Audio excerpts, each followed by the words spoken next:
Welcome back to another episode of the Twin Elements podcast, proudly presented by Venture Hunting and Outdoors. If you're like us and passionate about hunting, spearfishing, and many other outdoor-related pursuits, with an eagerness to fast-track your learning, then this is the podcast for you.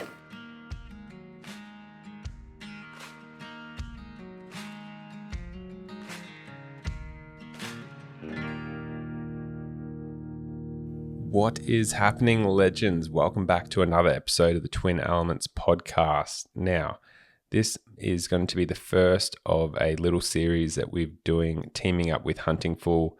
As we said on the last episode, Aidan and I are invested in trying to get as many new hunters into the sport, but also as many hunters as we possibly can to have great new experiences and, go on hunts all around the world. So that's why we've been using Huntin Fool for a couple of years now. And we were lucky enough to steal Austin Atkinson, who's quite an accomplished hunter and an advisor at Huntin Fool, and get him just to break down species by species, everything he knows about, applying in the US. So whether you're going to be using Huntin Fool or whether you're just going to be going in it alone, what we've done is try and set up as much as we can in the way of education, but also, a bit of an outline on how you would go about it, whether you were looking to go on a hunt, every year or every second year immediately, or whether you wanted to, buy a tag in the future, or whether you wanted to set up to go for a hunt in the future.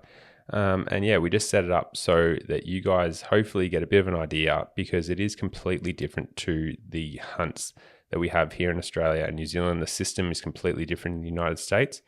So hopefully this starts breaking down the barrier to entry, and we can see a few of you guys going on your own elk hunts, as we've been lucky enough to experience Aidan and I. So we'll also be doing our usual FAQ sections. If you guys have a question you'd like answered on the podcast, please email us at info@twinelements.com.au with the subject line FAQ, or equally send us a message on Instagram, either through the Twin Elements account, Aidan Doumtsis Outdoors, or James Doumtsis Outdoors, and we'll answer you there on our socials, but we'll also feature you in the podcast. So without further ado, here's Austin, and we'll go through getting you on your first elk hunt. Venture Hunting and Outdoors is Australia's premier hunting retailer. Venture started from a team of passionate hunters with the mission to give Australian hunters the resource they deserve. Through community events, top quality gear, exclusive deals, and expert guidance, Venture is more than a hunting store. It's a community. Check out their incredible mega store in Brisbane today, or head to their website to shop all things hunting and outdoors. Well, legends, we are back with another episode with Austin Atkinson from Huntin Fool. In this one, we are going to be jumping into chasing elk opportunities in the US and abroad.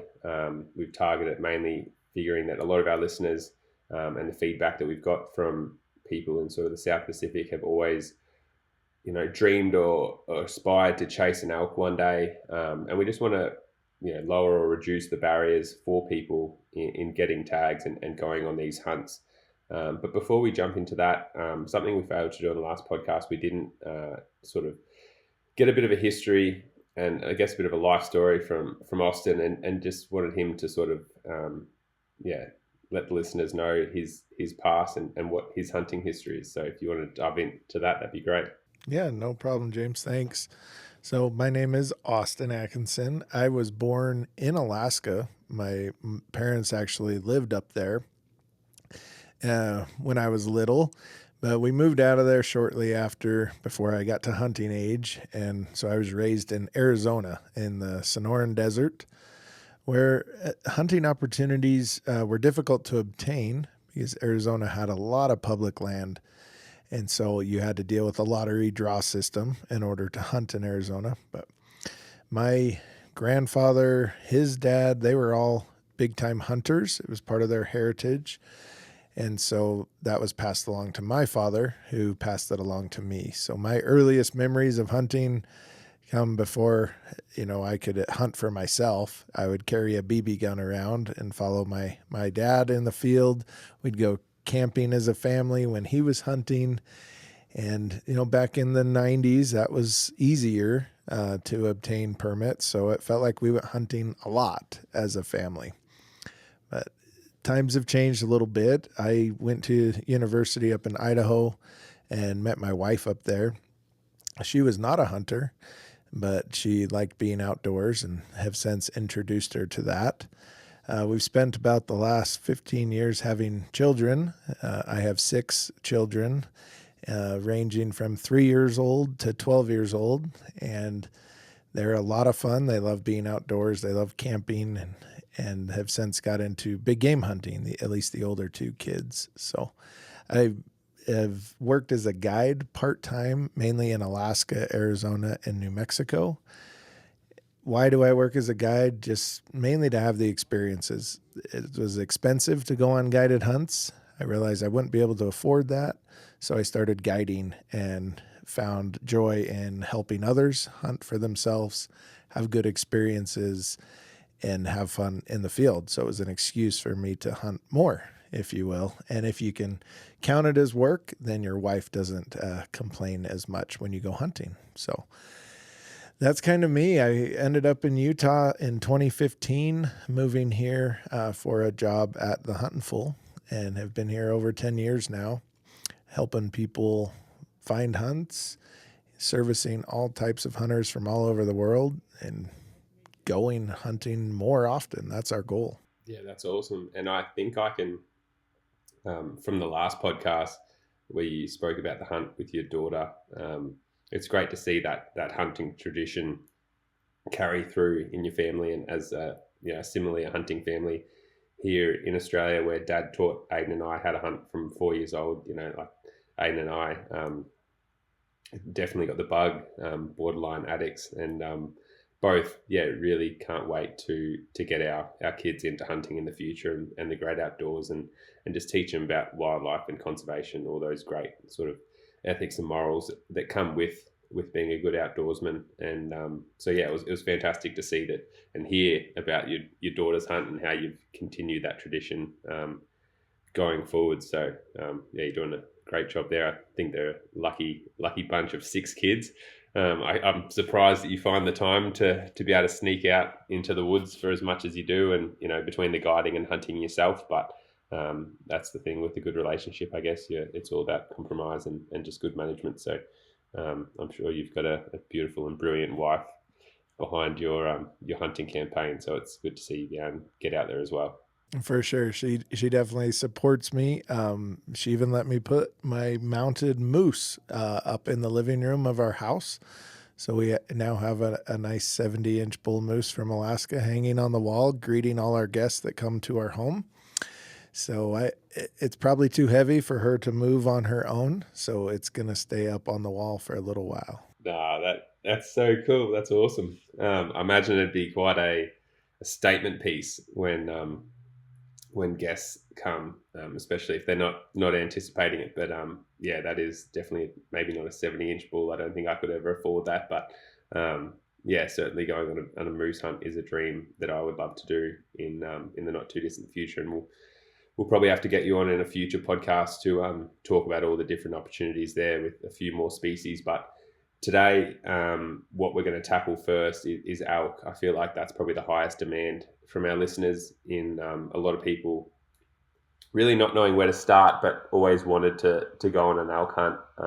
And hopefully people have listened to the previous few podcasts and got a lot of information out of that, and have already hopefully sent an email through to the Huntin Fool team, or use that contact us link in the website to get the ball rolling and starting applications for the year. But I just wanted to sort of get a bit more information, and so I've sort of broken it down into a couple of topics. The first one, I guess, pretending to be the scenario of probably someone similar to myself, so 25 to 30, 40, relatively fit, pretty standard sort of budget and financial situation, I guess, that wants to go on an elk hunt in the next couple of years, and could potentially see themselves doing it, in the future after that. Like if they catch the bug, where they don't want to shoot necessarily the biggest elk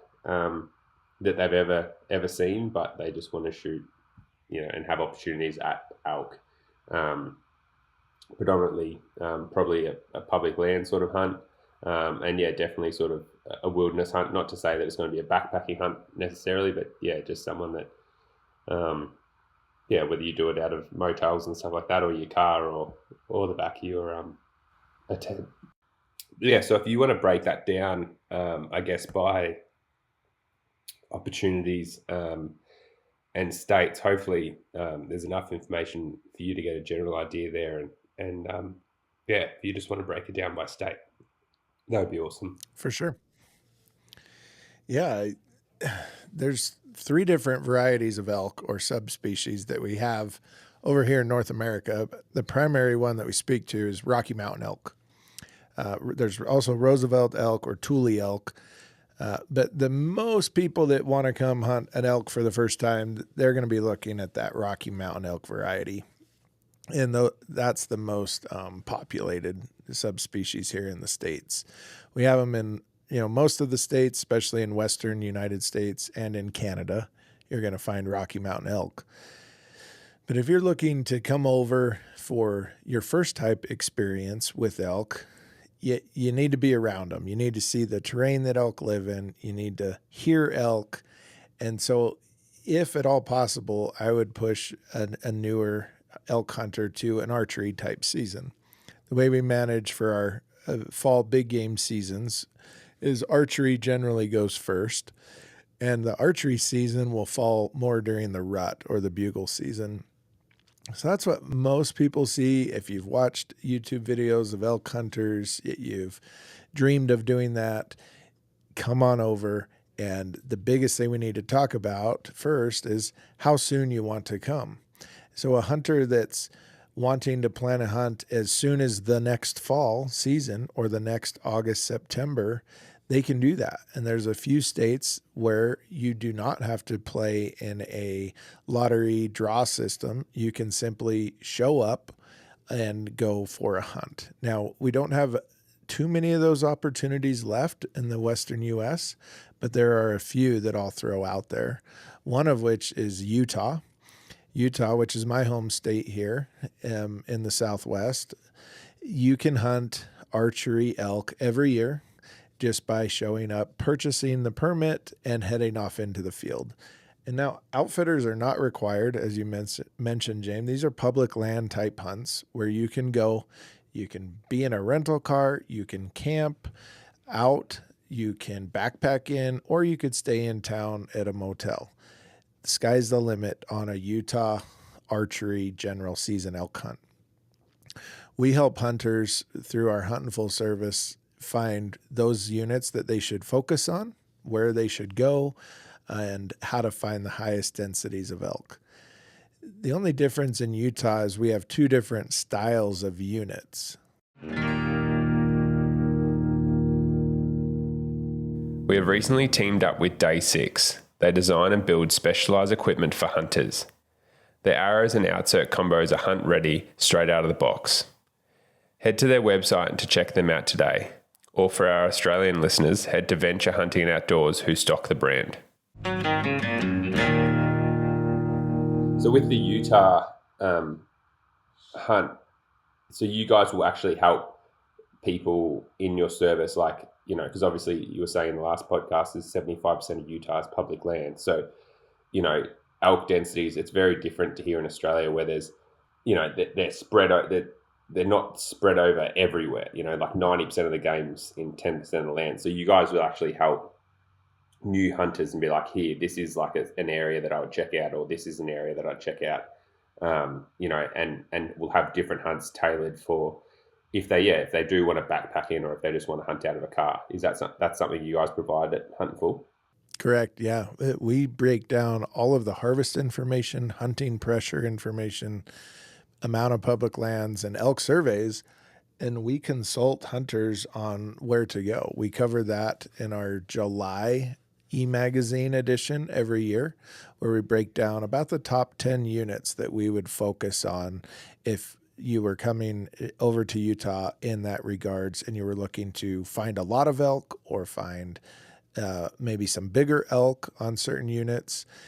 We provide that information to help you narrow it down. Think of us as your hunting buddy, if you will, someone to call, phone a friend. Yeah, perfect. And so you were saying there's two types of hunts? Yeah, so when you buy a general archery elk permit in Utah, you can essentially hunt the entire state. The only difference is half of the state is managed for trophy bull elk, and the other half is managed for lower densities of elk. If you hunt in the lower density units on an archery hunt, you can shoot any elk you want, a cow, a spike, a big bull, anything you can find.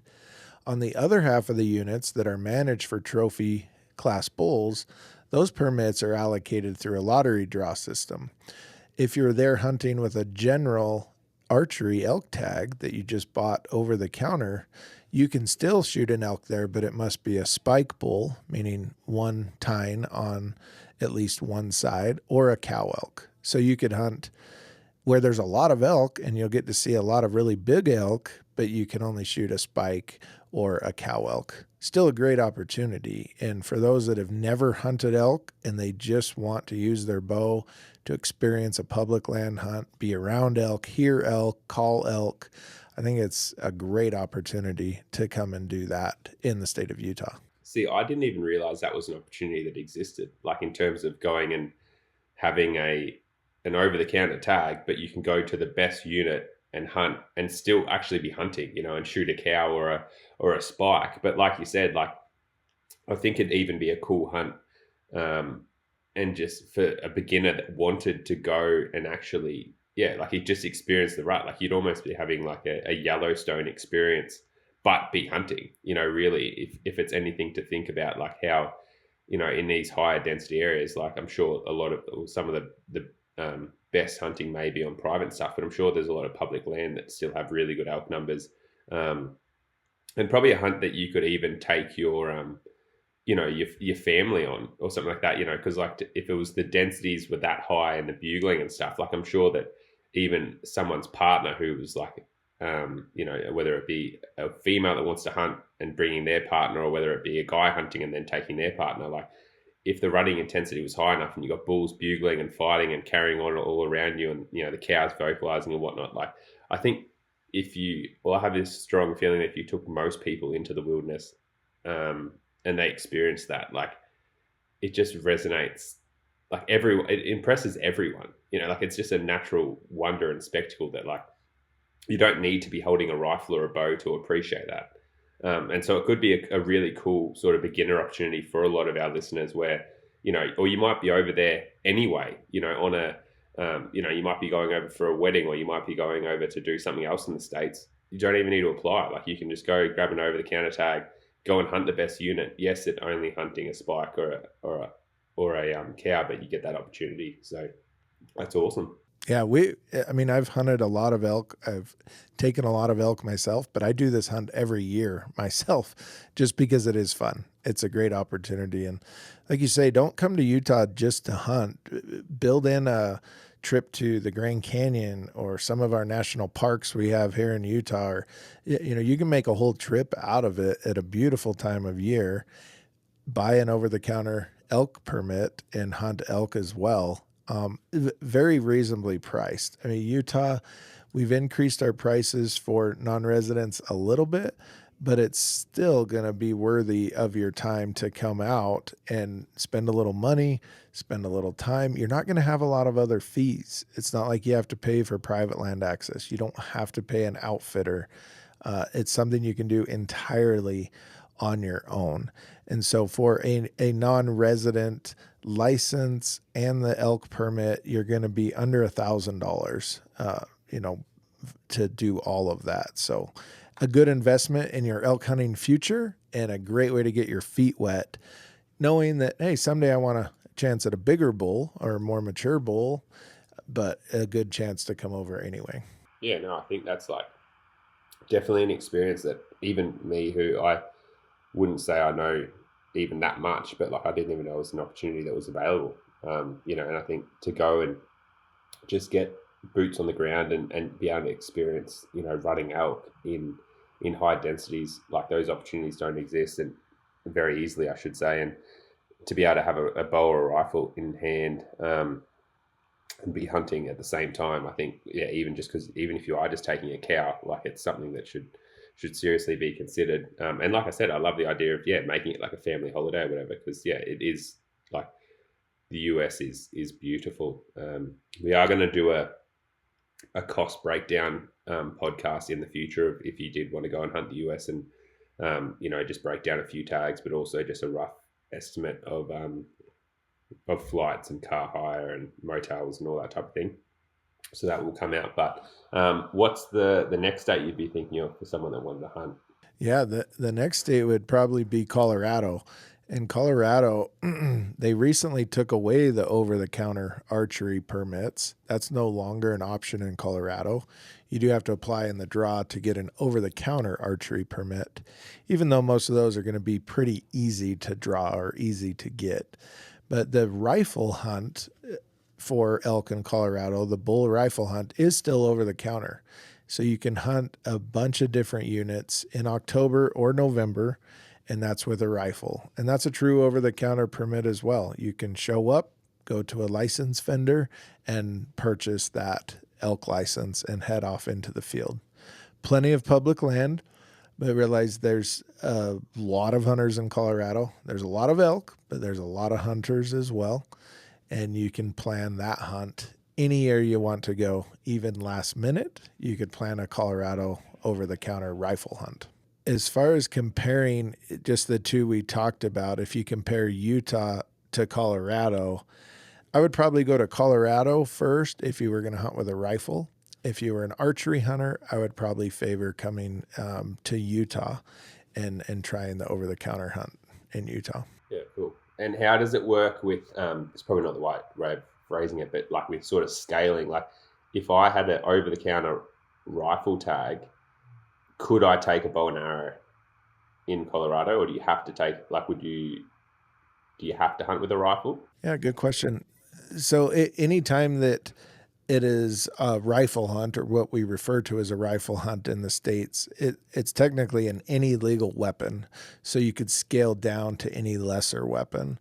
So most rifle hunts, you could use a muzzleloader, or you could use archery equipment, either compound bow, long bow, recurve bow. Anything that was lesser than a rifle, you would be able to use. Generally, you won't see many people doing that on a rifle hunt, just if the dates aren't lining up with the rut. So when you go to Colorado over-the-counter rifle season, the rut's going to be over. It's late October. It's mid-November. The bulls have left the cows. They're more in their wintering grounds. So it's a very different experience. It would not be as conducive to archery hunting during those dates, but you could. And what sort of draw odds would you be looking at for the Colorado archery now that it's not, like purely over the counter? So what are the sort of draw odds now that they've gone to like a lottery system? Is it pretty good draw odds? Yeah, most hunts are still 50% to 100% type draw odds. So it's not something you need to wait years for, but you do have to play in the draw game, meaning you have to apply in the lottery system in March of that year in order to secure that tag for sure. You're not going to be able to wait until July or August to purchase your permit on the way over to the hunt. You're just going to have to plan earlier. And how has that changed the sort of the hunt itself? Like I know they talk about Colorado archery where it's like, there's thousands of hunters scouring the countryside and you're more likely to call in 10 hunters than you are a bull, and you don't, the bulls are bugle shy and so on and so forth, everyone crying poor and, it's so hard and whatever. Has gone to this sort of a little bit more of a lottery system rather than over the counter. Like, did they do it last year, or is this the first year? This is the first year. So the fall 2025 season this September will decide kind of how that is. The hunting pressure is going to be about the same this year since the permits, the quota was set at the same as participation last year. So we won't feel too many effects yet, but time will tell. No, that's awesome. And so, I mean, there in itself, there's two states that if you wanted to, you probably missed the deadlines for this year. But other than Utah, where you can obviously just book a ticket today and fly over and buy your tag, tomorrow or the day after, depending on flights. That's fantastic that there is still these opportunities available. I guess in a world where it's just infinitely getting harder to draw these tags, there's still there's still opportunities out there that you can get opportunities. What's the trophy potential like in these units? I guess, like, not that like if people just wanted to get what I would call like a representative or like a decent 6-point or 5.5 bull. What sort of opportunities in Utah and Colorado would you sort of be looking at for that sort of 25 to 40, fairly fit, can give themselves a couple of weeks of archery time, and give it their all and try and capitalize on a bull? Yeah, that's a good point. So if you're archery hunting in Colorado or on the any bull units in Utah, you're generally going to be looking at 2 to 3 year old bulls will be your max size. That's what Colorado's managing for overall. Same on those Utah units.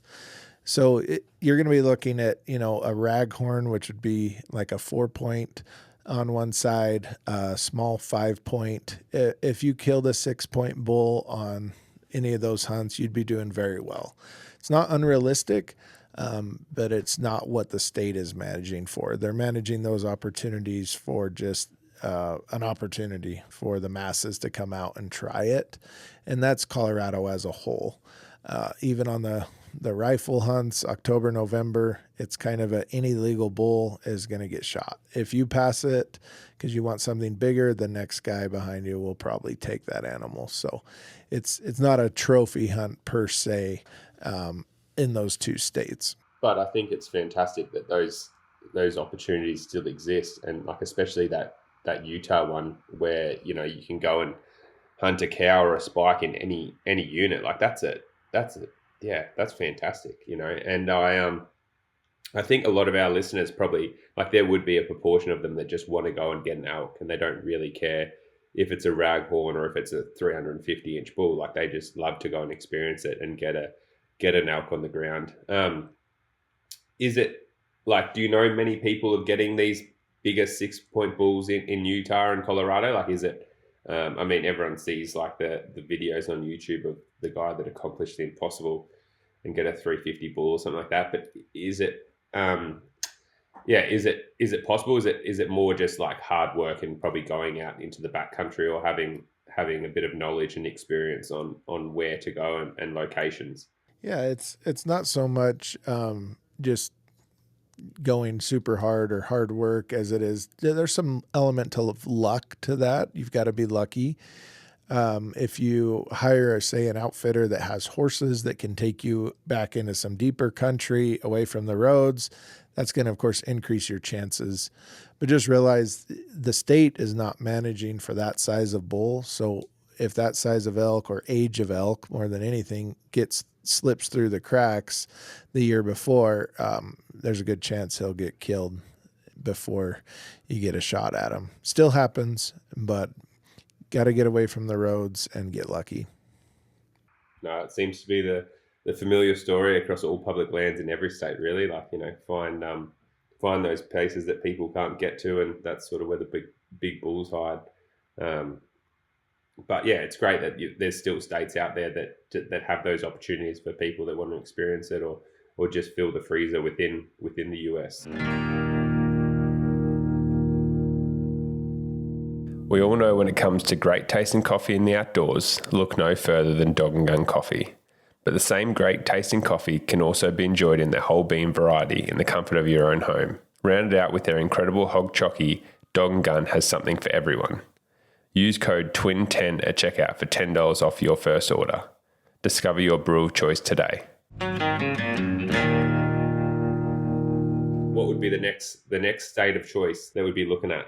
I think we have to talk about the state of Idaho is important to talk about, and that's a state that used to be truly over the counter for all non-resident elk tags.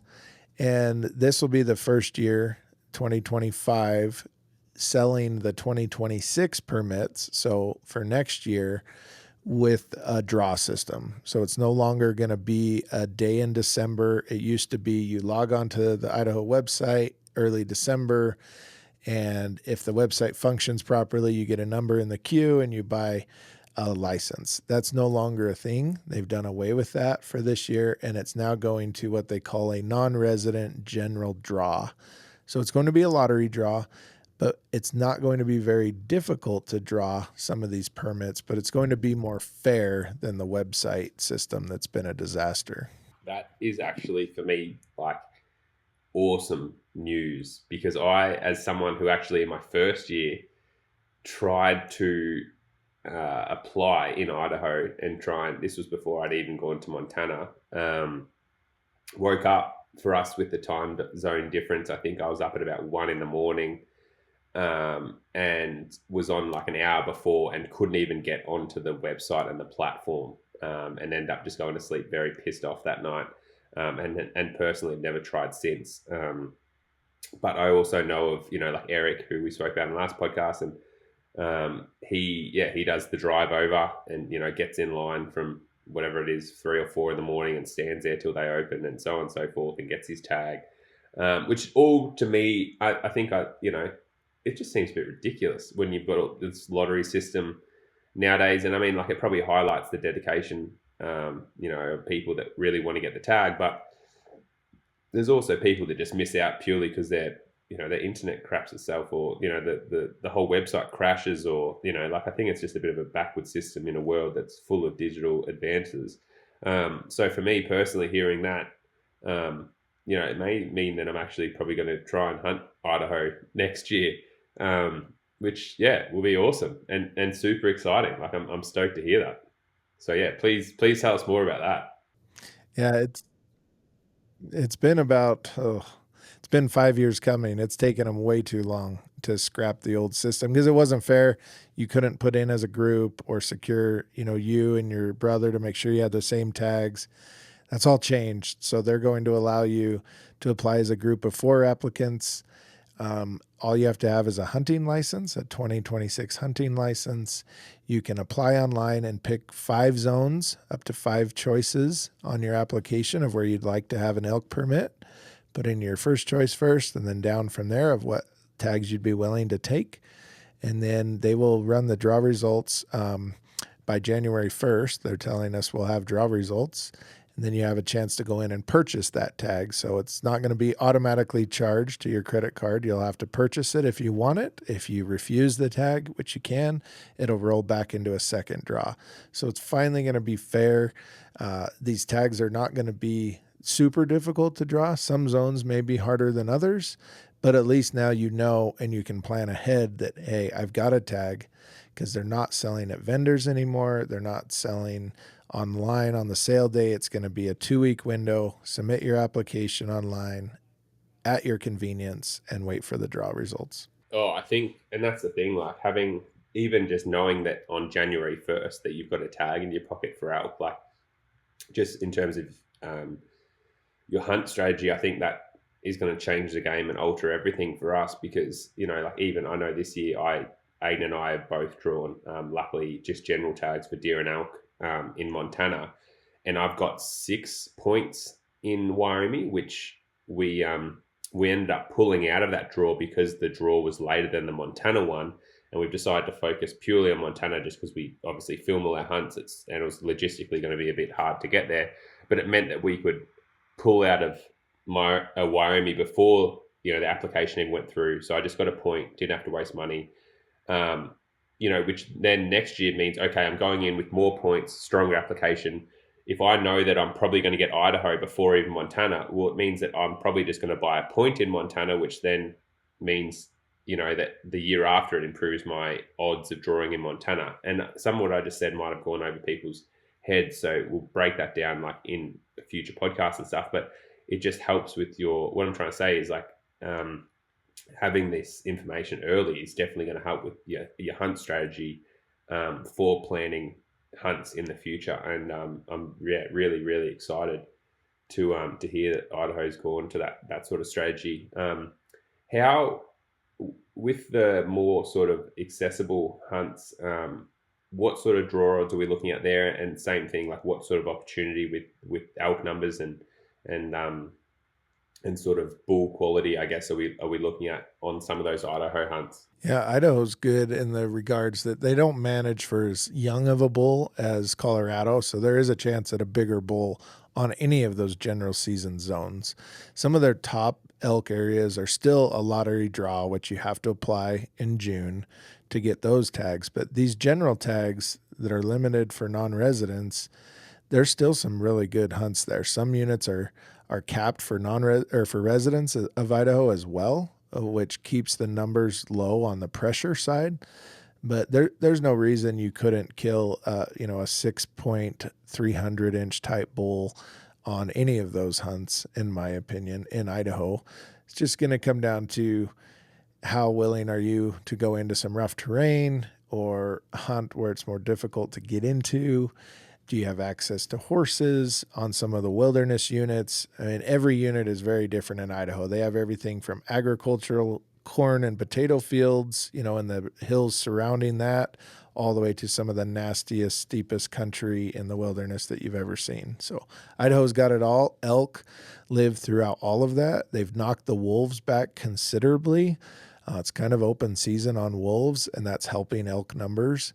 So it's a good state to put in your pocket as far as no points needed, no planning ahead, just the December before your hunt, you apply in the draw to get a general tag. Yeah, wicked. And what so with Idaho, is it a hunt that I, as someone, just say in this scenario, who has never applied before, would you suggest that it's going to be better off done as and it probably caters to what type of hunt they want, but is there spots that you could do it from like a motel or the back of your car, or is it going to be better off as one of these sort of more rugged backpack wilderness hunts? It's probably half and half, and the good hunts are everywhere. The elk are where you find them. There's elk in the sagebrush hills, not far off the highway.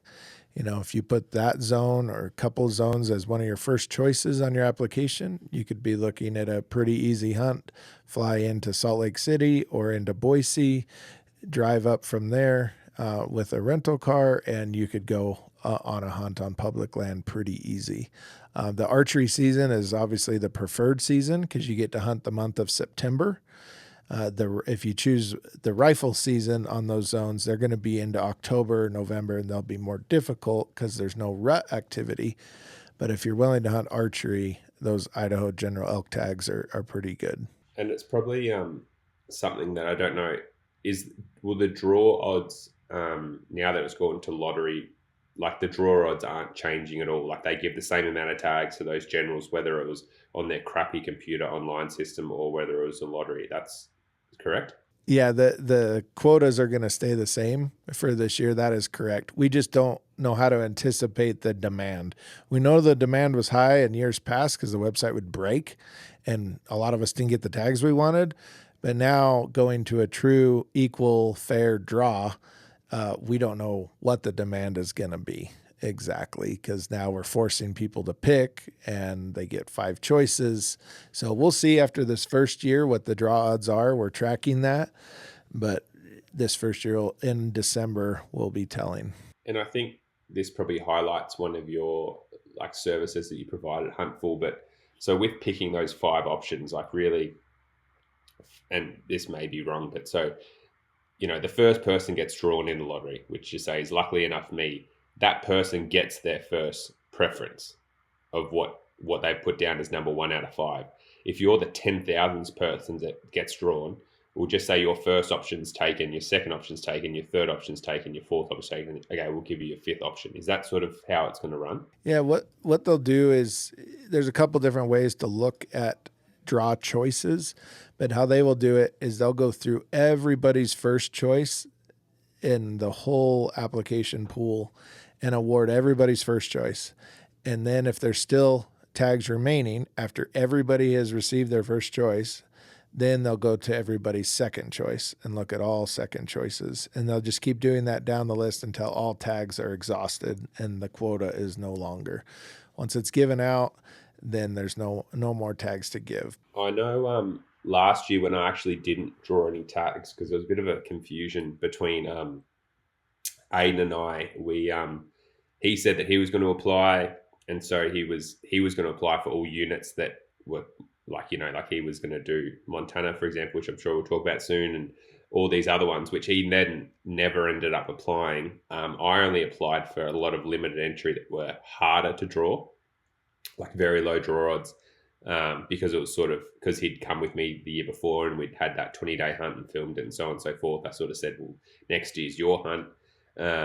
And so we end up him not applying, got no tags, me applying for really hard limited entry stuff, got no tags. So we end up missing that opportunity.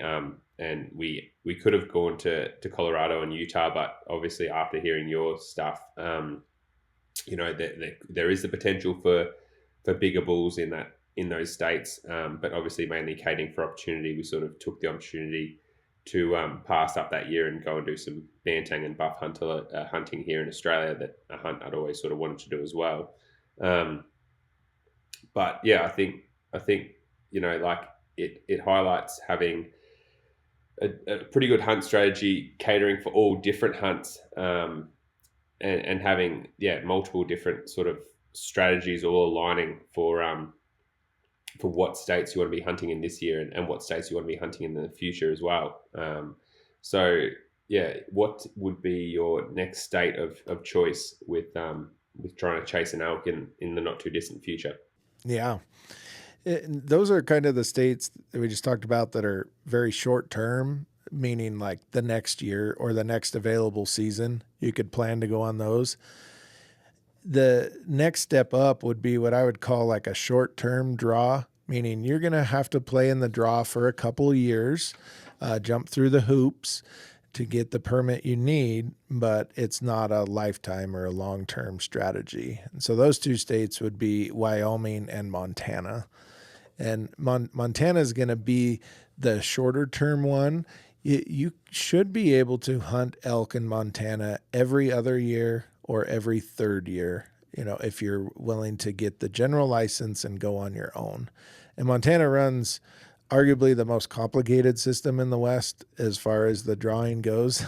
We spend a lot of time consulting on that, but Montana is still a decent mix of public lands, private lands, accessible lands, remote lands, has a little bit of everything. And they offer a general elk license, which, like I say, you can get every other year or every third year. And they also offer limited licenses, which is basically an endorsement permit that goes on top of your general license to allow you to hunt a special area.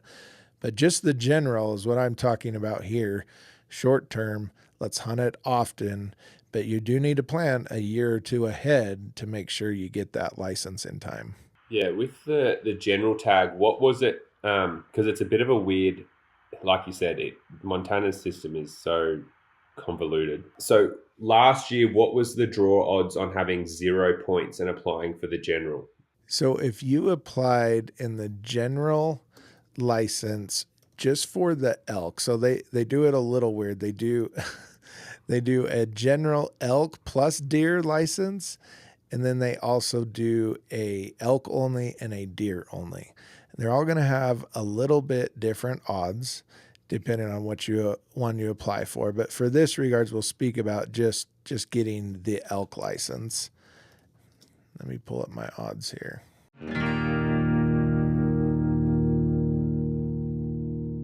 Atlas Wild helps to fuel your outdoor adventures. My personal favourite is the peach iced tea in the Rise, which is caffeinated and keeps you ultra focused while on the mountain. The electrolytes and B vitamins in there prevent muscle soreness and means that you can back it up on these extended hunts day after day. We've teamed up with Atlas Wild to get 10% off your next order by using code TWIN10, that is TWIN, 10 the number, to get 10% off your next order. Head to their website and shop today. Yeah, so for the elk license in 2025 in Montana, it took 2 preference points to guarantee that you would draw, but not everybody withdrew with 2 points. It was about 84% with 2 points. And then in their screwy application system, they skip over all those with 1 preference point. So their odds were basically nil. And those with 0 points or their first time applying had about a 53% chance of drawing that general license. So you could draw your very first year applying. But what I would recommend is the December before you're going to apply. So say December 2025, you're anticipating hunting Montana fall of 2026. You would purchase a preference point the end of December for $100. That gives you 1 point. And then when you apply in the drawing in March of 2026, you would buy your second point on the way into the draw. It's the only state where you buy your point before you apply or as you apply in the drawing. And so that gives you 2 points, and you would be pretty much guaranteed to draw that general elk license for the hunting season of 2026. So it takes about a year in advance of planning to do that properly, but that would ensure that you have that license for the next year. Yeah, and I'll try and explain that again, because it was a concept that for me, I just couldn't wrap my head around. So it's like, if you apply with 0 points, then you've got a 53% chance. If you apply though, you're not purchasing a point, right? Which is an important thing to note. So you either buy a point or you apply. So if you apply with 0 points, 53 chance, you're flipping a coin. If you go, I'm not hunting this year, I'm just buying a point, you then have 1 point. Next year, you buy a point before the lottery takes place. So you would then have 2 points. And the way that it works is they allocate some tags to people that have 0 points, and they allocate some tags to people on like a preference point scale. So the people with the most points get the tags first. So if you've got 2 points, then all those tags get filled, all those lottery spaces get filled by the people with 2 points. If it's your first year applying and buying a preference point and you've only got 1, you completely miss out. So it's this weird thing where it's like you either go in with a 50-50 or you are planning for hunts and you hunt ahead. But it's almost a guaranteed hunt if you do buy a point. So that's where like all these strategies and Huntin Fool service is really good, because so this year, for example, Aiden and I are hunting Montana, but you can start creating strategies in other states and stuff like that. Same thing if you're like, hey, I want to hunt an elk next year, get in touch with Huntin Fool, get them to organize buying a preference point for you in Montana. And that just means that next year you've got a really good chance of drawing either, the elk exclusive tag, or if you wanted to go in with the deer elk combo and hunt both. So, and then, it'd be interesting hearing you talk to opportunity and trophy class. But from what I've seen, there's plenty of elk, and it'd be interesting to hear what your thoughts, like comparisons are between just say like somewhere where I've hunted like Montana and somewhere like Idaho, for example, on opportunity and trophy class. Because like I've seen some pretty bloody good bulls on even public land. Yes, you've got to sort of, work a bit harder and find those little spots, but there's some really, really good bulls, and there's elk to be found. You've just got to put the work in. So it'd be interesting sort of comparing and giving your oversight of Montana and maybe comparing it to a state like Idaho. Yeah. No, if you're going to find a trophy or a bigger mature bull elk, pretty much anywhere, you either have to have a very limited number of permits, which is not the case here. We're talking general season in Montana.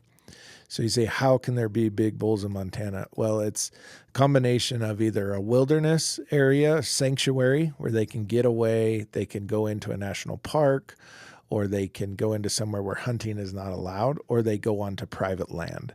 Montana runs the most open, liberal season for elk out of any state, with 6 weeks of archery hunting, 5 weeks of rifle hunting on these general units, and they consistently produce big bulls. The only way that's possible is these elk have a place to get away.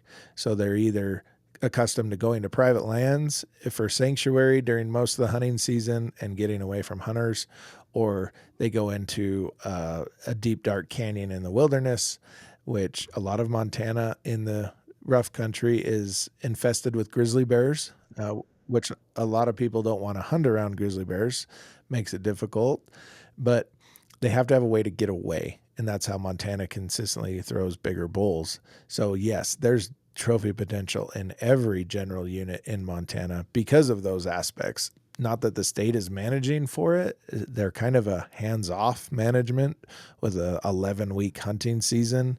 It's virtually unlimited for residents. Non-residents have to draw this general license, but it's a different state for sure. They do have great genetics. You can kill a good bull. There's plenty of elk numbers. You probably have a chance at a bigger bull when compared to Idaho. Most of the zones, I would say Montana's got a much better chance at a bigger bull. But different hunting strategies, like you alluded to, you're going to have to do some homework, figure out who owns the land, figure out access to the land you want to hunt, and accessing that public land to have a good experience on a general license. Yeah, wicked. And something I wanted to ask, because I know it's definitely going to matter for the next state that you mentioned, which is Wyoming. But how so like with all these hunts, just say we're hunting public land, is there any restrictions to non-residents having to have a guide, or like there's certain wilderness or BLM areas that you can't hunt as a non-resident from Australia or New Zealand? So yeah, the 4 states like Colorado, Utah, Idaho, and Montana that you mentioned so far. Is there any restrictions there in public lands for us coming over and getting it done? Hopefully on a big elk. There is no restrictions anywhere. That's different for me being, a resident of Utah going to these states versus you being from Australia. The only state that's got a restriction is Wyoming. And that's very unique to Wyoming. Any federal public lands that are open to me are open to you. They're open to anyone in any of these states, except in Wyoming. And we'll touch on that because if it's a designated wilderness area, which is a protected area in Wyoming, still open for access, it's considered public land, but you must have an outfitter or a Wyoming resident with you to hunt in those wilderness areas. But that's very unique to Wyoming. It only exists in Wyoming. Everywhere else is wide open. And so like for someone like me who's been accumulating points for the general Wyoming tag, hopefully I'll get it next year. I think I've had about 6 or 7 years of applying. So probably one of the longer of the short sort of planned hunts, I guess. But yeah, how does that impact opportunity then for someone that's, do you recommend, it's day one of me signing up to Huntin Fool. I say to you, hey, every year or every second year, I want to hunt elk for the rest of my life. With that in mind and limited access to wilderness areas, is there still plenty of places to hunt, I guess, for someone? Is it worth doing the 7 years of applying to get that general tag to then only be able to hunt sort of certain areas? What's your recommendation to people? Yeah, the Wyoming general tag it's definitely as good, if not better, than the Montana general tag, in my opinion. So I would kind of hold those two about equal with each other, depending on the style of hunt you choose. But yeah, if the next state I would talk about would be Wyoming. And like you said, you've got a few points there built up for elk. Those are just preference points. You can buy them every year. You don't have to apply in the draw. You just buy the point, costs $52 before October 31st, and accumulate points for a couple of years. How long it's going to take to get the general elk license in Wyoming depends on how much you're willing to pay for an elk license. This is the only state where they say, if you're willing to pay more, we'll make your draw odds better. If you're willing to pay less, it's going to take more years. So right now, if you're willing to pay $2,000 for the elk license in Wyoming, you're going to draw between 3 and 4 years of waiting. You'll get that license. If you're only willing to pay $700 for the elk license, same license, doesn't allow any special privilege. It's just bypassing a few years of waiting. If you're only willing to pay $700, it's going to take you 6 or 7 years to get that general elk license. Plenty of lands to hunt. Yes, you have to avoid the wilderness if you're not going with an outfitter or a guided hunt. but you can still find plenty of public land with good numbers of elk to hunt the archery or the rifle season. Your license in Wyoming allows you to hunt both. So you can hunt in September with a bow, October with a rifle on most of these units. Yeah, wicked. And how does that work then with hunting the wilderness areas with a guide? This is something I heard, and so definitely needs to be fact checked. But something that I heard is do you have to be with them the whole time, or is it something where you can hunt like a couple of days with a guide and then still have access to those wilderness areas because you've hunted with a guide previously? Or is that may be completely wrong? Good question. No, your license is valid in the entire region, so you can hunt any lands within the region that are open. In the wilderness, you must be accompanied with a guide while you're in the wilderness. If you decide to go hunt out of the wilderness, you don't need the guide anymore. But the whole time you are within the wilderness, you must be with a guide. They must be with you the whole time, killing the elk, packing it out, whatever. It's funny, though, if you're not hunting, if you're just hiking, you can be in the wilderness, no problem. You just can't hunt in the wilderness without a guide. You could go fish without a guide, but you can't hunt without a guide in those wilderness areas. And they do that as a system to support the outfitters. They're trying to force hunters to hire outfitters to take them in. Most of those areas around Yellowstone National Park that are wilderness are full of grizzly bears. They're big country. You'll need horses to access a lot of that area.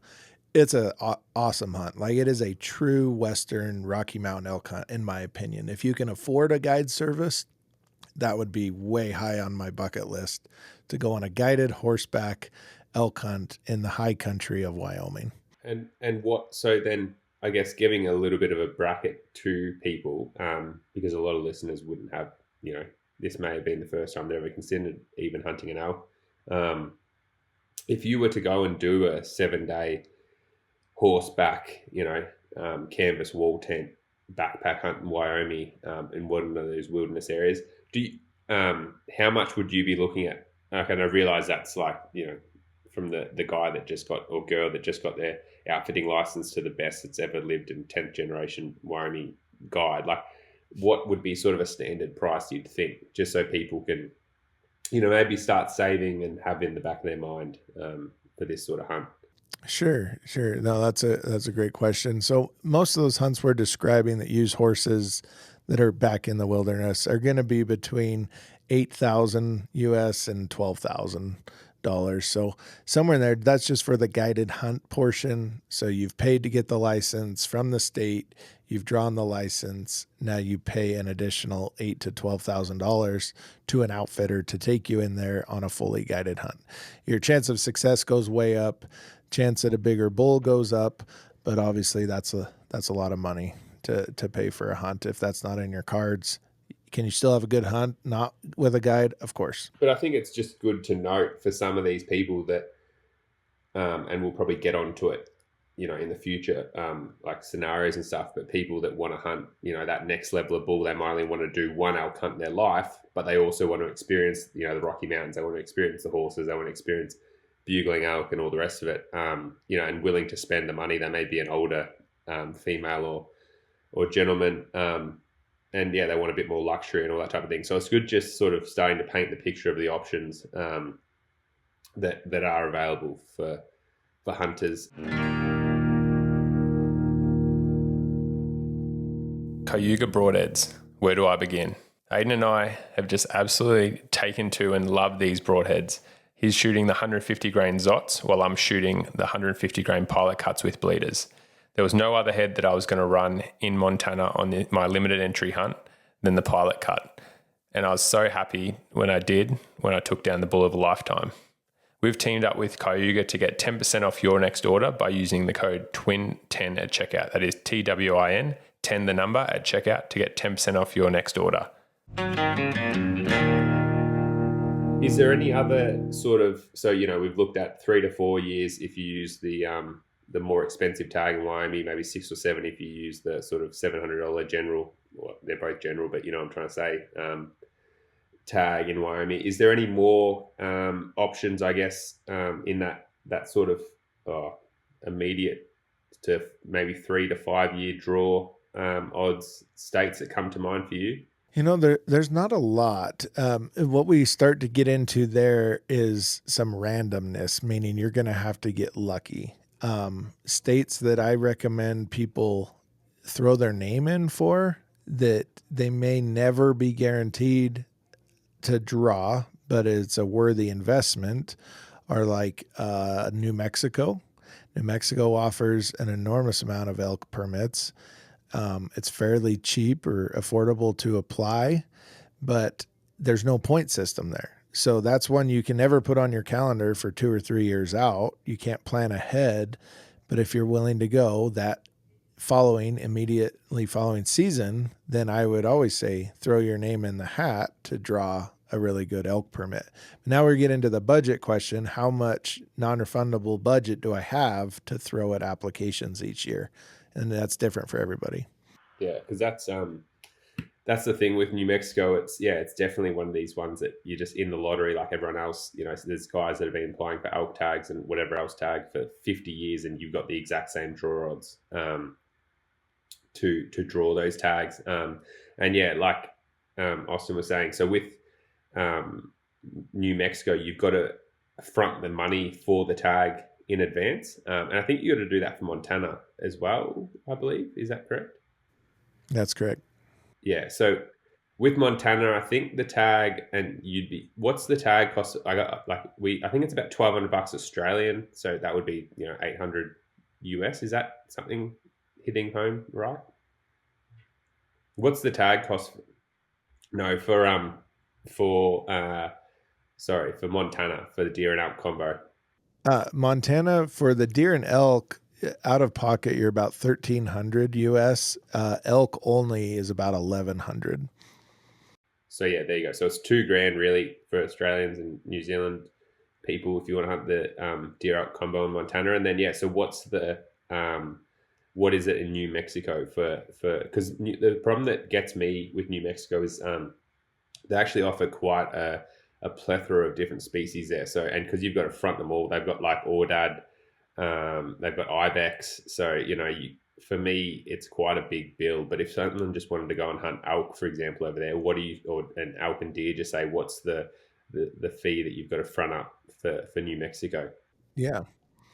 For New Mexico elk, it's about $1,100 US now to apply for elk. They keep your money for 3 to 4 weeks. If you don't draw, you'll get 1,000 of that back. So your net cost is about $100 US if you don't draw New Mexico. If you do, it's about 1,100. So, and that's all these states are playing with prices. How much can they increase it and get away with? But usually about that $1,000 mark is what you're talking for an elk license if you get it, purchase it, or get drawn across most of these states. Yeah, cool. And with New Mexico, it's probably a state that I've never really, I've always sort of just let Eric apply for me. And if I said I want to go and hunt elk in New Mexico next year, what sort of odds would you be looking at in trying to get an elk tag in New Mexico next year? Because that's a true random state, there's really no guarantee. You could say, I want to draw, I'll take the worst permit available in the most, the worst elk area. You're still not guaranteed to draw. So your draw odds could be anywhere from 1% draw odds, maybe up to 30 or 40% draw odds, but you're never guaranteed for New Mexico. It's kind of just a roll the dice lottery state. We put in, we hope, and if we don't get it, we move on to something else. Where it's true random, you cannot bank on that. If you say, how do people go to New Mexico? And they go every year. Well, what they're doing is buying landowner tags. So they're bypassing the draw, buying a tag from a landowner who is compensated with tags available for resale. And so they sell those. They can cost anywhere from $5,000 to $20,000, and you can buy that tag and avoid the draw. But the draw is the most economical way. You just got to be lucky. Yeah, and we'll get into the buying tags and stuff in the future, but I think that's so far like a very good summary of sort of that that keen hunter that wants to be hunting, have that 1 to 5 year plan in a lot of these sort of these units, just be amongst the elk, have a tag in their pocket, go and chase elk every year or every second year. And yeah, I think you've really done a great job in highlighting, especially the differences with opportunity and trophy potential. And, you know, by the sounds of it, every state you can do from a hotel room or from a or motel room or from the back of your car or in a tent. So yeah, I think that's an awesome breakdown. I think the next one or sort of demographic that I wanted to sort of think about is someone that probably from a finance point of view, but also also potentially just a time. You know, I'm quite a busy business woman or man. You know, I got a family with 6 kids. You know, anything like that where they're like, look, I've always wanted to hunt an elk. I can't hunt an elk every year. I'd love to do one hunt or maybe 2 hunts in my life for them. But I would also like to shoot a bigger an elk, just say a 300 plus inch bull. And obviously you can get that done on all the general tags that we've just spoke about and opportunity sort of states that we've just spoken about, but more tailored towards that someone that wants to just go, and I'll probably, if you don't mind, split it up into someone that wants to sort of save points for 10 to 15 years and go and hunt a bigger bull. And then the last topic that we'll probably talk about is someone that goes, hey, I'm turning 50 next year. Or 60 or 40 or 20 or whatever. I've got the money and I want to hunt a big elk next year, you know, or in 2 years, for example, and talking more about opportunities there. So those are probably the 2 classes of ladies and gents that I'm thinking of doing. Do you want to tackle them? Maybe that person that's looking to do a hunt in 10 to 15 years? Yeah, I think that's a good question. And I would tell somebody that wants to do that, you know, don't just wait for something better, thinking you're guaranteed if you're going to play in the draw system. So some of the states we already talked about, like Utah and Colorado, if you don't want to do the over-the-counter hunts there, you can apply for a limited draw or build a few points and wait. The problem is we've had so many new applicants over the last 10 to 15 years that there's almost no guarantees for those big trophy hunts anymore on a 10 to 15 year window. So what I would tell someone is if your schedule would allow you to come over the following season and hunt, if you got lucky in the draw, then yes, I would add the states like Utah, I would add Nevada, I would add Arizona and say start applying there. Yes, you will receive a point if you're unsuccessful, but you're never going to be guaranteed a really top unit tag. And so that's where our consultations, our advisors will have a frank conversation and say, what are your expectations? If you really want to shoot a 350 inch bull elk, that's a tall order to play in the draw system. Yes, it's going to happen from multiple states, but you're going to have to be lucky in the draw. Even waiting 10 to 15 years is not going to guarantee you an elk permit in Arizona, in Nevada, in Utah. It's just not going to guarantee it. So you say, well, what states do I apply and build points in? Well, Wyoming still makes sense. A Wyoming 10 or 15 point unit to draw is going to be better than a general season unit in the sense there'll be fewer people out hunting, more of an exclusive opportunity. So you could be looking at a bigger bull. So yes, Wyoming, I would build some more points. Montana, I would build limited points, not the preference point for the general tag that we talked about earlier, but bonus points they have for their limited drawing, knowing that 10 years from now, those points are going to be worth something and I could draw a limited type unit. Still have to be lucky, but my odds go up substantially. So it really isn't a strategy where I would say put it on your calendar for 12 or 13 years from now. The game will change 12 to 13 years from now, especially if you're just starting out. If you're willing to hunt archery, I would say take the next 10 years to learn how to hunt better with your bow and arrow, to, focus on that, because more archery opportunities exist than there are for, rifle hunts, especially during the rut for elk. So I would always work backwards from a budget on a 10 to 15 year plan.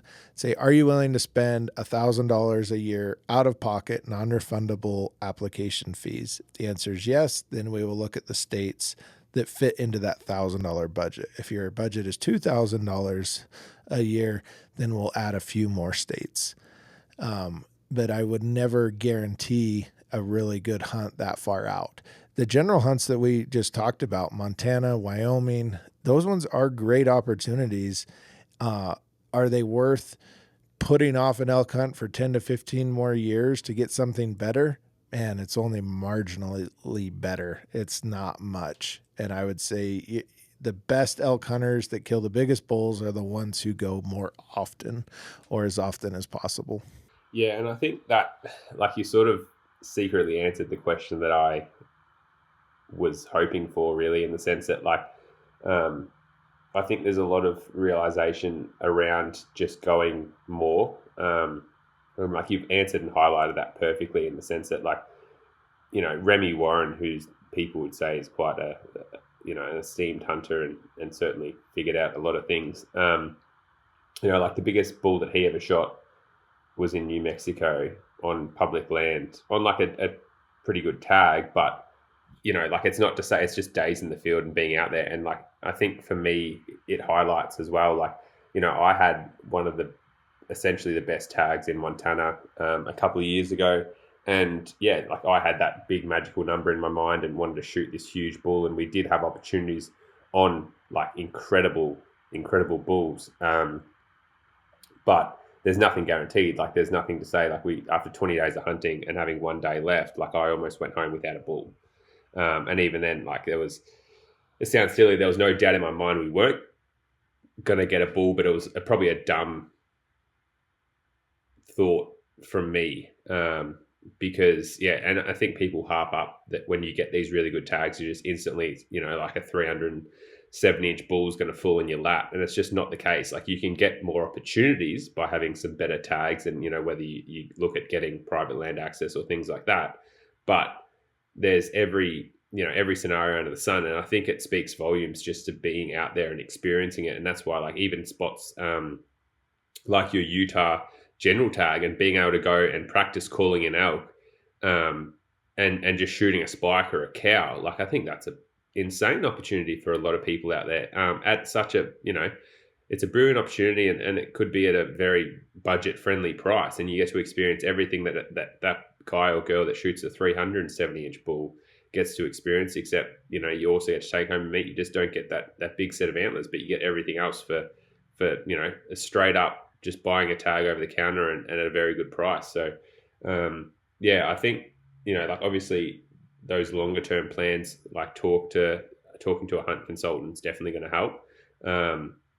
Like, I know I'm personally accumulating points in Nevada and Colorado and Arizona and stuff like that. It's not that I want to hunt, it's more just like I want to hunt them in 10 or 20 or 30 years. It's more that you just want to hunt, maybe a little bit less pressured elk with a little bit less hunters. But nothing to say that I don't shoot a bigger bull this year in Montana in a general tag than I do in Arizona in 20 years of applying for a tag. So that is the beauty of the beast. Right. With unmatched quality, performance and reputation, Aimright International is our go-to for spear guns, wetsuits and fins. Whether it be coral trout, wahoo or dogtooth tuna, Aimright has you covered on or in the water. Check them out today at their website. Was there any other states that you wanted to sort of talk about with that sort of longer term applying game, or? I just wanted to speak a little bit. I know you and I got to do a podcast about that elk hunt after you released the film, and I watched that. That was fun. But the reason you drew that elk permit, I want your listeners to understand, is because you didn't buy a point. You didn't wait. You applied in the draw and you got lucky. And that's going to go for any of these long-term states. If you just say, I can't go this year, If 6 months notice or 5 months notice is not enough for you to plan a trip, to buy a ticket and come over, if you get lucky, I understand you just have to buy a point. But the reason we get lucky on some of these lottery draws is because we put our name in the hat. You can't draw if your name's not in the hat. So anybody who has a flexible enough schedule and budget to come over, please do not just do a point, apply, put your name in the hat, and try to get lucky, even as you wait those 10 or 15 years, because you're never guaranteed, James, to draw that permit ever again. You may never know anybody who draws that permit ever again. But you got it because you put your name in. And that's what we like to see is, yes, let's plan ahead. So a 10 to 15 year strategy in my mind for a big bull is set aside some money. Let's create a savings fund and let's buy a permit if you don't get lucky and draw one in the meantime, or let's book a guided outfitted hunt in the 10, 12 years out, whatever it may be. But in the meantime, we're going to try to hit the lottery and draw a permit if your schedule allows. Yeah, no, that's awesome. And I think, just going on those hunts, like you never know what's going to walk out of the woods. And like you said, you've got to be in it to win it. And there's no, I say I didn't really deserve that tag. Like there was guys I know that had 23 years of applying as a resident and that didn't get the tag. And me going in there with 1 point, got it. So, and that's the beauty of the game. So you've got to be in it to win it. And, I do apply in a lot of states for a lot of different things. It does slightly increase my draw odds, but there's no guarantees. So then the last group of sort of hunters that I want to talk about is, that person that, they listen to this podcast and they go, man, Austin, you've just got me so fired up about hunting an elk in the future. I'd love to get over there. I want to come and hunt a big bull. I wouldn't mind it. It doesn't necessarily have to be a 350-inch bull. I want to hunt like a good representative bull. But I want to do it, next year it's my 30th or my 40th, or, I've got a bit of money saved aside that I was going to buy a house with, but, I'm going to go on an elk hunt because I'm a legend. And you put it towards, you're like, I want to buy a tag for next fall, 2026 fall, or, I want to go on a hunt and try and get an opportunity there. So, can you just talk about what opportunities there are? I think, because I'm not sure about Canada. I think Canada may have some landowner tags too, so it doesn't have to necessarily be just in the US. But, someone that wants to sort of skip that lottery system, maybe go on a guided hunt, increase their odds, what sort of options? I realize I've just given you a huge plethora of different options there, but just sort of highlight some options there for people that maybe have a bit more time, have a bit more of a budget, and want to hunt an elk sooner. What's available for them? Yeah, no, I'll try to answer that the best I can. I mean, everything is on the table. So there are so many opportunities that we actively book hunters on through Huntin Fool Adventures. We list all these opportunities on our website. Demand has never been higher for elk. 10 years ago when I started here at Huntin Fool, you could buy a really nice trophy elk hunt for $9,000 US. Like it was expensive, but reasonable. That's assuming you don't have to draw a permit. That's just buying privilege, either a landowner voucher or private land access. You're buying your way to a guaranteed hunt, meaning you can plan it on the schedule and go. Now that same elk hunt 10 years ago that was $9,000 is about $22,000 right now for the same quality of bull, same hunt. Demand has driven up those costs, inflation, everything else you can blame for the increase in elk hunt prices. They're not slowing down. They're gradually increasing every year. Costs, insurance costs, everything just keeps going up for us here, and the outfitters take the brunt of that. So at the low end is probably about a $10,000 elk hunt to shoot a 6-point bull elk, a decent representation. Yes, you can still do that for about $10,000 US. Is that going to be a great hunt? Of course. What do hunts that cost more get you? They just get you a chance at a bigger bull. As you get up into that $15,000 to $20,000, $25,000 range, the hunt's going to be about the same, but there should be a chance at a bigger bull. Right now, if you want a truly guaranteed 350-inch type bull, you're going to be north of $30,000 for a guided hunt. There's all sorts of options. We have landowner tags, landowner vouchers. We have conservation or auction type permits that are sold across the West in various states. We have private land managed programs in Utah that are all free ranging elk, but they're on private land so they can manage them themselves. But sadly, a lot of our conversation says, what kind of hunt are you expecting and what's your budget? Before we even get to size of bull that they hope to kill, we ask what your budget is out of the gate, because the sky's the limit. A lot of these states, they like to take your money. There's really no limit. Nevada's kind of at the high end for landowner tags right now for elk, and they're charging $50,000 or $60,000 for those hunts over there. And that's the same tag you could draw if you're lucky, but man, $50,000 to shoot an elk is crazy for most people. So sky's the limit. There's never been a bigger range than there is now. You can definitely save some money by going to Canada or going to Texas for free ranging elk, just because they're not the classic areas that you think of elk hunting. Not as many people want to go to Canada and hunt elk. So you can save some money there, maybe about $10,000 cheaper than it would be in the States for the same size of elk. So opportunities abound, from horseback to four-wheeler to lodge cabin to, everything that you can imagine is available. But it sadly comes down to your budget more than anything. And how does it work with these landowner tags? So, I think Wyoming's got landowner tags, or that may be like outfitting tags, and I think New Mexico has them that they allocate them to, landowners to compensate for, is it, like an abundance of elk on their place and, potentially like crop damage and that type of thing. Is that sort of right? Why do they have landowner tags? How are they allocated, and which states have them? Sure. Man, every state's a little different. So in New Mexico, the program is if you have land that allows elk to use your land, eat your fields, destroy your habitat, if you will, use your habitat, then they will award that landowner a certain amount of vouchers they can resell. Same thing goes in Colorado. They can do the same thing. Depending on where their land is, depends on how valuable that tag is on the free market, because all these tags are just sold on the free market. So Colorado has that. Wyoming has landowner tags, but they're for family members only. They can't resell those. So we kind of forget about that.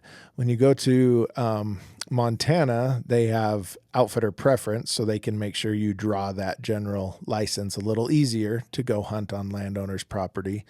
So they're not really a resold permit. In Utah, all the landowner permits are generally sold at auction. So you can go on an online bid site and submit your auction price.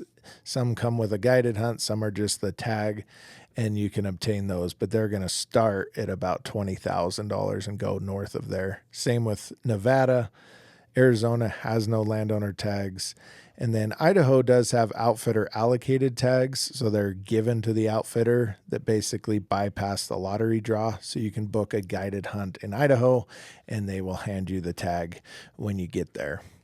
But sky's the limit on prices. I know that's not a perfect answer of this is how much money I have to spend to get this size of bull, but the demand is off the charts. If I had more 300-inch bull hunts available for sale, I could sell them all tomorrow. They're just so limited in number if they're reasonably priced, because everybody wants to shoot an elk. Yeah, and I think what this podcast has really tried to do is just open people's eyes to the endless opportunities and also the endless options for going on just an elk hunt. You know what I mean? Like so many different states, so many different rules, and it really emphasizes the the service that you guys provide at Huntin Fool, and like hopefully it's illustrated just how valuable you guys are in breaking down each state and opportunities in each state, and like even like I said initially, like coming up, like once you draw a tag, coming up with that hunt strategy to enable you to have the best hunt possible. Where it might take you years to go and find that little honey hole, but you guys might be like, no, go into that area if you want to get a bull. Which I know for me with Eric has been priceless. Really, like I can't emphasize enough how much he's helped me on previous hunts. But yeah, I think another little sort of demographic of human that I just thought about as well is if someone draws one of these hunts, like in Montana or Idaho or Colorado over the counter and stuff like that, like how much, but they said, look, I'm from Australia or New Zealand. I've never done that much backpack hunting. But I've just got like an over-the-counter tag in Colorado, well, essentially as close as you can get an over-the-counter tag in Colorado, and I want to have a guide come with me for a week so that they can just like sort of teach me how to call and increase my odds of maybe even just getting an elk. What sort of prices then are you looking at? And I realize there's a huge spectrum here as well, but it may just be a bit more of an affordable hunt, for someone where it's like, look, I want to go on a hunt, same thing next year. Don't really care what size bull I want, but I've also never done a backpack hunt, and so the concept of, in Montana there being grizzly bears, for example, like I'd love to know that there was a guy sleeping in the tent next door and, that with the experience and, all that type of thing. So what are you looking at for just like a general sort of guide or outfitter that on some of these more easier to access hunts? It doesn't necessarily have to be like full canvas wall tent. It could just be like a backpacking trip or even just hunting out of a motel room, what are you sort of looking at their price range? Yeah, generally about $4,000 to $8,000 for a guided hunt like that, where they'll provide some level of camp or lodging on the mountain or in town, but they'll show you around, and you're going to be light years ahead of just starting out on your own. Overall, the majority of our clients don't hire outfitters. The majority of Huntin Fool's clients are do-it-yourself guys or DIY guys. They want to go on their own. They want to experience it. But we don't cater to anybody. It's not just a sport for the wealthy or those with a lot of money. It's for anybody that wants to get outside. And so we'll try to work with all of our advisement is given based on what you're looking for. I never push guys to hire an outfitter and spend money they don't have. I never push guys to go on their own if they just want to hire somebody. It's totally up to you, and it's our job to provide the truth, to provide our recommendations on where to go, who to hire, how best to spend your time and your money. And we realize this may be a once-in-a-lifetime experience for you, or you may do it every year. Doesn't matter to us. We want you to have the greatest experience, and that's what we try to provide. Yeah, awesome. Is there any more sort of classes of hunters that you can think of that we haven't tackled yet, or any other sort of advice on someone, like obviously other than reaching out to Huntin Fool? We've said through the previous podcast, if you want to email, I think it's applications@huntinfool.com, or if you want to go and just jump on the website and enter the contact us details, you'll get directed to one of the hunt advisors. But is there anything else there that you wanted to touch on? I mean, the only other class of hunters, if you will, that want to hunt elk or just our antlerless hunters. And, most of those are going to be U.S. citizens that just want to fill the freezer and bring all the meat home easily. Cow hunters, cow elk hunters, trying to look for just opportunities to get out and kill something or to make the most of their time when they're on a hunt for something else and put a cow elk tag in their pocket. And that's how we manage elk numbers in the States is we kill cow elk. We kill bulls, based on, that's a kind of a social aspect to hunting. But when we want to adjust populations, we kill cow elk. So all these states have cow elk hunts.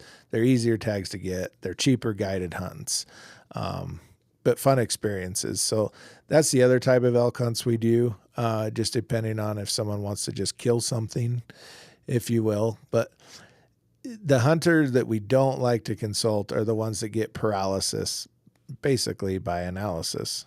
They analyze everything too much. They think too much. They want to just push it off and say, maybe someday, maybe someday. Well, then you realize you're older. That someday comes and you don't have an elk yet. So don't be paralyzed by all this information. Plan something. Put it on the books. Save for it. Set some money aside. Whatever you got to do. Elk are not going away, but they're not getting any cheaper.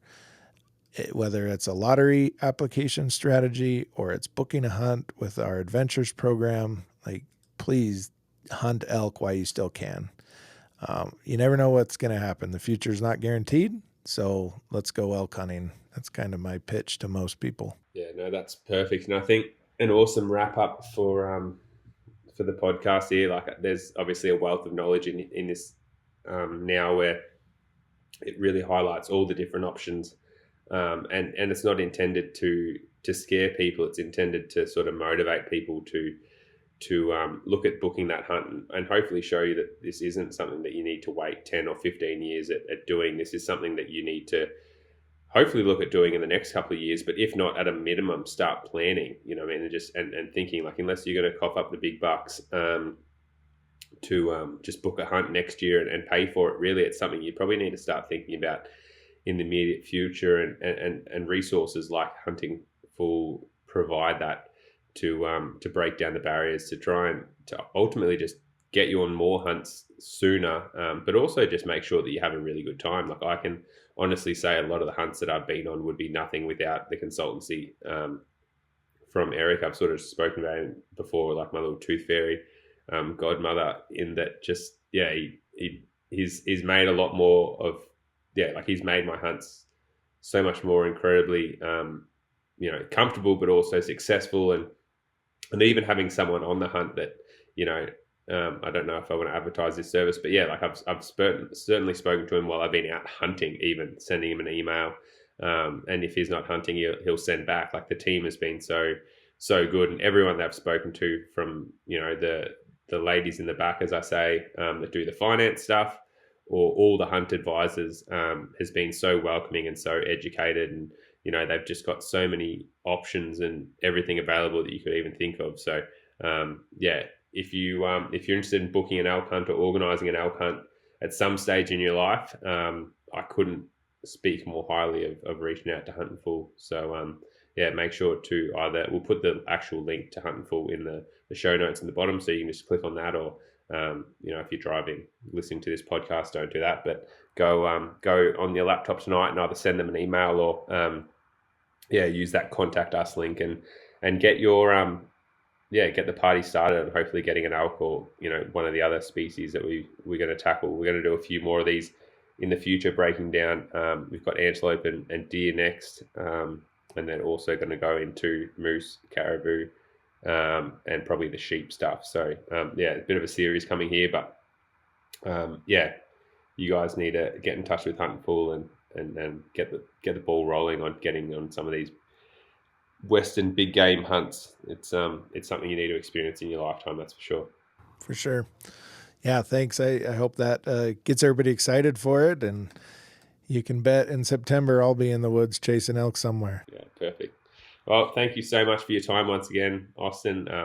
From all our listeners, we really do appreciate it, and hopefully someone's lucky enough to potentially get you as their hunt consultant in the future, and you can help them, get them on their first hunt for an elk, or maybe help them upsize on getting a bigger elk. But once again, thank you so much for your time, and I'll talk to you again soon. No problem. Thank you.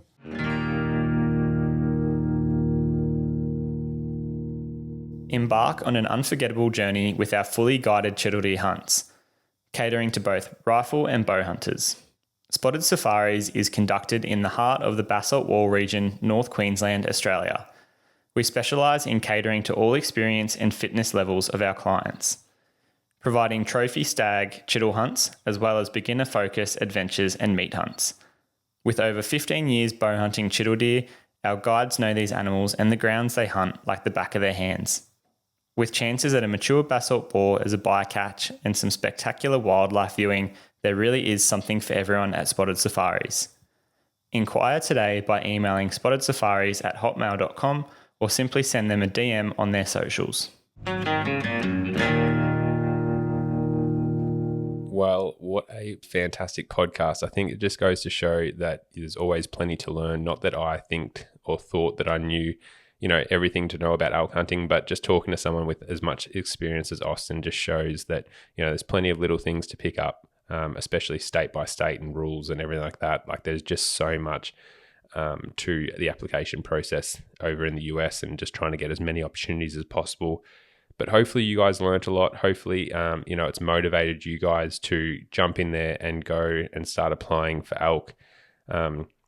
There is a couple of deadlines that you guys can still apply for if you are thinking about getting points, potentially going on an elk hunt in the next couple of years, which Aiden and I would definitely advise. If you haven't learnt already, it's not something most of the time that you just jump in and do. It's something that does take quite a lot of planning. So if you would like to set up with Huntin Fool, there's two ways you can do it. So like we said, you can jump on the Huntin Fool website and go to the contact us and set it up there. Equally, if you email applications@huntinfool.com and just mention Twin Elements, you'll get 25% off your first year of applying there, and someone will refer you to one of the hunt advisors. So they've got heaps of advisors, all very experienced guys and girls, and they will start helping you set up your hunt strategy. What we're going to do now is jump into our FAQ, our listener question that's been sent into info@twinelements.com.au. So if you want a question, please send that into our email with the subject line FAQ, or send us a message on the Twin Elements, Aiden Doumtsis Outdoors, or James Doumtsis Outdoors Instagram account. We'll answer you and we'll feature you in the podcast. So this week's question is, what is the best way to train for hunts, especially leading up to a US hunt in September? What do you guys do to train outside of the norm? So thank you for sending that one in. Obviously Aiden and I, we hunt fairly regularly. I'd say I probably hunt maybe twice a week. So keeping fairly fit, carrying all the camera gear around and everything like that in a backpack, my usual day backpack probably weighs, I'd say 12 kilos, which is, fairly heavy for a day bag. But so that's probably the first one, just regularly hunting. All my hunts are fairly big. I'd say, not intentionally, just hunting bigger properties and stuff like that and trying to cover as much country and learn as I can. That keeps me relatively fit. I also, don't play sports anymore, but do try and run as much as possible. But I think the best answer to this question is definitely a Stairmaster. So recently I've just purchased one to have at home, which may seem excessive to people. But when you're as diehard and as committed as what we are at Twin Elements, that was just sort of the necessary step for me to be able to train as much as I wanted to. And even though I do have gyms, 10 minutes from my house with Stairmasters, it's one of these things that, to do 100 floors only probably takes me about half an hour. So if I can save 10 minutes drive each way, well, that's an extra session that I could, get in during a week. And it just means that instead of maybe me doing it 3 or 4 times a week, I can maybe do it 5 or 6 times a week, which all these little things add up. So my current plan at the moment, and this is just what I've come up with. So for the first couple of weeks in June, the first week in June, I did just sort of body weight, I guess. I did 5 sessions in the first week, and that was just like 100 to 150 floors. And then what I've since done is just increase it slightly from there. So the next 2 weeks, I pretty much put my normal day pack in there, and just did that for, about 10 days or so. I think I had about 7 sessions in that.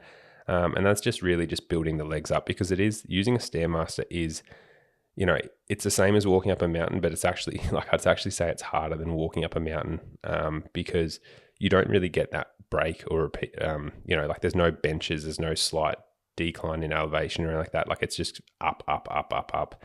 And so, I find it really, really difficult, as I'm sure most people do. And so, I'm just trying to build it up slowly and get my muscles to get used to it. The last thing I want to do is actually do an injury. And, I've started far enough out that I don't need to just jump in and put 20 or 30 kilos on my back and start training.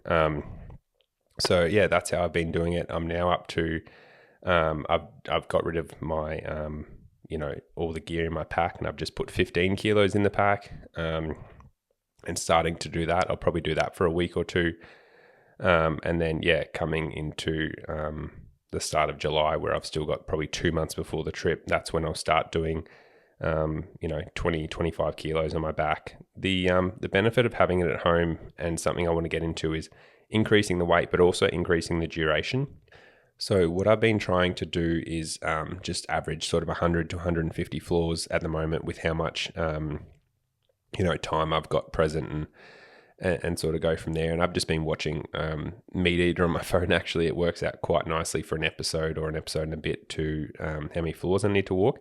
But the benefit is, what I can actually start doing, because it's in the comfort of my home, is actually sort of replicate what it would be like to take an elk quarter out or camp in or something like that, where hopefully I plan on actually getting up to maybe like 30 or 40 kilos and really sort of pushing it after a couple of months of training, and sort of do maybe 250 to 300 floors, but do it while watching a movie. So, do it over like 2 hours, and really almost replicate that real life situation where, you've been accomplished, you've shot an elk, and now you've got to carry it out of some deep, dark canyon, which was very familiar to me after my first elk, and get that elk quarter out. So, bit of a long-winded question, but that is how we are training for the US. Hopefully this year I'm going to be the fittest I've ever been leading into this hunt. We do have a couple of tags. It's going to be all public land hunting, so it's going to be quite difficult. We're probably going to have to go deep back in there, and I just want to have no doubt in my mind that my body is prepared as much as it possibly can be for this hunt, and hopefully, we can be successful because of that. So thank you for sending that listener question in. I'd just like to thank you guys for all the love and support that we've had with our prints the last couple of weeks. I don't know why, but that 10% that we've given you guys using the Twin Elements podcast code has been the instigator, the catalyst for you guys to start ordering so many prints. Just the last couple of weeks we've had a heap of you guys order prints. So thank you guys for supporting the Twin Elements brand. And we know it's you guys here on the podcast because you're using the Twin Elements podcast discount code, which we've only said here. So once again, thank you so much from Aiden and I. We really, really do appreciate it. Another thing to get excited about is we have our Northern Territory Adventure YouTube series about to start in the next couple of weeks on our YouTube channel. So that will be dropping, as usual, Wednesday, 6 p.m. Australian Eastern Standard Time on the YouTube channel. And that hunt, it covers buffalo, boars, and bantang up in the Northern Territory. I think it's probably our most action-packed series we've ever done. Especially the boar hunts are absolutely insane. Just an immense amount of action that you guys really, really need to see to believe. But they will all be dropping on our YouTube channel. If you haven't subscribed already, please do, to support us here at Twin Elements, and just to keep up to date with all the films that we're dropping. One for the calendar is Venture Hunting and Outdoors are celebrating their 1 year anniversary in their Springwood store in Brisbane. Aiden and I will be there to celebrate, and that's going to be on the 9th and 10th of August. They've got a heap of prizes to give away. They're doing a heap of demos. It's going to be an action-packed event. Make sure to come down, say hello, come and say hi to Aiden and I. We love meeting you guys off the podcast, and just come for a chat. Come support the industry. This community event is going to be a big one. So if you're in the area, or come and make a trip out of it, come and say hello, and hopefully we'll see you all there. Lastly, as usual, thank you guys for all the love and support through our socials, and especially here on the podcast. It's crazy to think how quickly the podcast has grown and how great the community has become. Like, Aiden and I are getting messages daily now from people, just loving the podcast, saying how much they've learned about particular episodes, and just sharing your success and hunts stories with us from things that you've learned on the podcast. Especially, we've had a lot of new bow hunters and hunters in general just reach out during the rut, but also since then, and just say, I got my first red deer, I got my first fallow, I got my first boar, I got my first goat, whistled in my first fox. All from things that they've learned on the podcast. So we love seeing it. We love hearing it. So thank you guys for all the love and support you give us. If you haven't already, please subscribe to the podcast and also leave it a rate and review. It just helps, spread that community and hopefully get more people listening to the podcast. But for now, thank you very much, guys, for listening, and we will see you on another episode of the Twin Elements Podcast.